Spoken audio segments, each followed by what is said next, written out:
ധർമ്മ പ്രമാണം. ധർമ്മപ്രമാണ യൂണിവേഴ്സിറ്റിക്ക് ഒരിക്കൽ கூட സ്വാഗതം.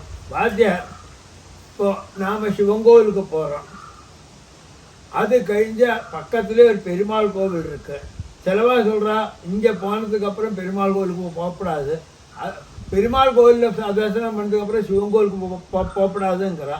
இது சரிதானா? சாஸ்திரம் என்ன சொல்கிறது சார்? இந்த பெருமாள் கோவிலுக்கு போனால் சிவன் கோவிலுக்கு போப்பாங்களே, உடனே சிவன் கோவிலுக்கு போனால் பெருமாள் கோவிலுக்கு போப்பாங்களே, இப்படி ஒன்றும் തന്ത്രവിധാനത്തിലെയോ ഇല്ലേ ആഗമത്തിലെയോ വൈഖാനത്തിലെയോ ഒന്നുമേ ചൊല്ലവേ ഇല്ലേ.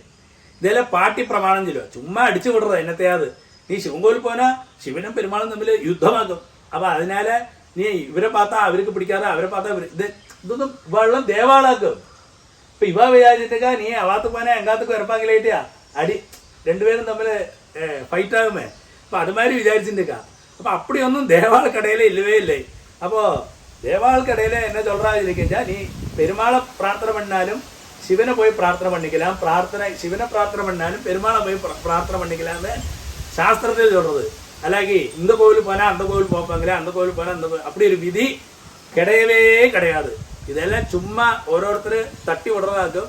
അപ്പൊ നീങ്ങളെ ധൈര്യമാ ഓരോരുത്തരുടെയും ഇതാക്കും ശരിயான சாஸ்திரம்னு தைரியமா சொல்லிக்கலாம்.